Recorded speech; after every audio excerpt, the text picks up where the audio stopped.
ہر طبقہ بولتا ہے، لیکن حضرات بولنے کا اپنا ہے، بولنے کا اپنا مزاج ہے۔ حضرات کوئی حمایت کی بولی بولتا ہے، کوئی قیادت کی بولی بولتا ہے، کوئی سیاست کی بولی بولتا ہے، کوئی پارٹی کی بولی بولتا ہے، کوئی جماعت کی بولی بولتا ہے، کوئی خاندان کی بولی بولتا ہے، کوئی گھر کی بولی بولتا ہے۔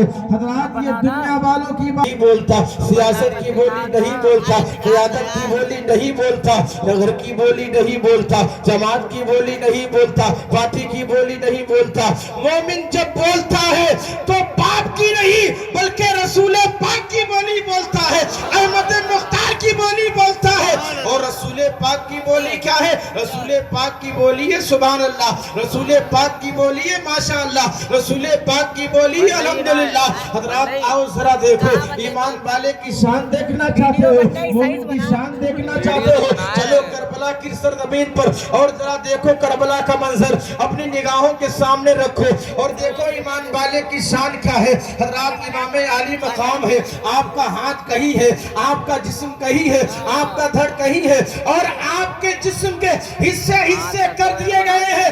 صرف حصے نہیں بلکہ ان یزیدیوں نے ان تمام شہیدوں کی لاشوں پر گھوڑے دوڑائے ہیں، گھوڑوں کی ٹاپوں سے ان کی لاشوں کو کچل دیا گیا ہے۔ حضرات امام عالی مقام کے جسم کے حصے کر دیے گئے ہیں، ٹکڑے کر دیے گئے ہیں، ہاتھ کہیں پڑا ہوا ہے، پیر کہیں پڑا ہوا ہے، جسم کے تمام طریقے سے حصوں میں تقسیم کر دیا گیا ہے، اور سر جسم سے الگ ہونے کے بعد نیزے پہ بلند کر دیا گیا ہے۔ لیکن وہ سر جو نیزے پہ بلند تھا وہ قرآن کی تلاوت کر رہا تھا، قرآن پڑھتا ہوا نظر آ رہا تھا، بولتا ہوا نظر آ رہا تھا۔ میں نے کہا ایمان والے کی شان یہ ہے کہ اس کا جسم کہیں ہو، ہاتھ پیر کہیں ہو، اگر جسم سے سر الگ کر دیا جائے لیکن پھر بھی وہ قرآن پڑھتا رہتا ہے، پھر بھی وہ قرآن کی تلاوت کرتا رہتا ہے۔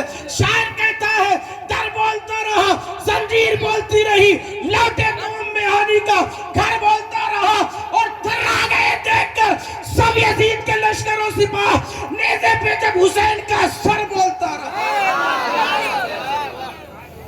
نیزے پہ جب حسین کا سر بولتا رہا۔ اس لیے حضرات مومن کی شان یہ ہوتی ہے، مومن کا مقام یہ ہوتا ہے، مومن کی پہچان یہ ہوتی ہے۔ آؤ ذرا ہم بھی اپنے رسول کے نام پر ایک مرتبہ بول دیں یا رسول اللہ۔ سنو میلاد نبی سجانے والوں، نبی کے نام کی محفل سجانے والوں، میرے نوجوان ساتھیوں ذرا سن لو کان سنتے، انشاءاللہ تعالیٰ آپ کا ایمان تازہ ہو جائے گا۔ رات ابھی آپ نے دیکھا میلاد النبی کا دن گزرا، میلاد النبی جس دن ہم کو جلوس نکالنا تھا اس سے ایک دن پہلے جو بارش کی شروعات ہوئی، بارش ہر طرف برس رہی تھی، ہر طرف بارش برس رہی تھی۔ حضرات یوں ہی نہیں بلکہ میلاد النبی کے جلوس سے ایک دن پہلے اور ایک دن بعد تک جلوس میں جو ہے اس دن پانی برستا رہا، رات میں بھی پانی برسا، دن میں بھی پانی برسا، اتنا پانی برسا، اتنا پانی برسا، لیکن غلامان رسول نے یہ ثابت کر دیا کہ چاہے پانی برسے، چاہے طوفان آئے، چاہے آندھی چلے، لیکن نبی کا میلاد تو ہو کر کے ہی رہے گا، نبی کا نام تو جلوس ہو کے ہی رہے گا۔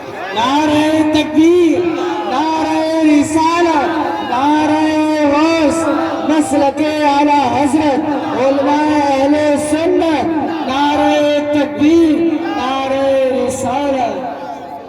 بہت سارے فون میرے پاس میں آئے، کہا مولانا صاحب پانی برس رہا ہے، پروگرام کیسے ہوگا، محفل کیسے ہوگی؟ ہم نے کہا کہ یہ جو پانی برس رہا ہے اس کو آپ غلط نہ مت سمجھو، اس کو آپ برا مت کہو، اس کے بارے میں آپ غلط مت سوچو۔ یہ جو پانی برس رہا ہے، جو آسمان سے بارش برس رہی ہے، اس کو آپ غلط مت سوچو۔ ارے یار تمہیں پتہ نہیں میرے آقا کی آمد کا صدقہ کون نہیں لوٹنا چاہتا ہے؟ میرے آقا کی آمد کا صدقہ کون نہیں لوٹنا چاہتا ہے؟ میرے آقا کی آمد کا صدقہ چاند و سورج بھی لوٹے، میرے آقا کی آمد کا صدقہ چاند و سورج بھی لوٹے۔ حضرات میرے آقا کی آمد کا صدقہ انسان بھی لوٹے، میرے آقا کی آمد کا صدقہ جنات بھی لوٹے، میرے آقا کی آمد کا صدقہ فرشتے بھی لوٹے، میرے آقا کی آمد کا صدقہ جانور بھی لوٹے۔ حضرات کون نہیں ہے جو میرے آقا کی آمد کا صدقہ لوٹنا چاہتا ہے؟ میں نے کہا بارش کو غلط مت کہو، ارے یہ بارش بھی نبی کی آمد کا صدقہ لوٹنا چاہ رہی ہے،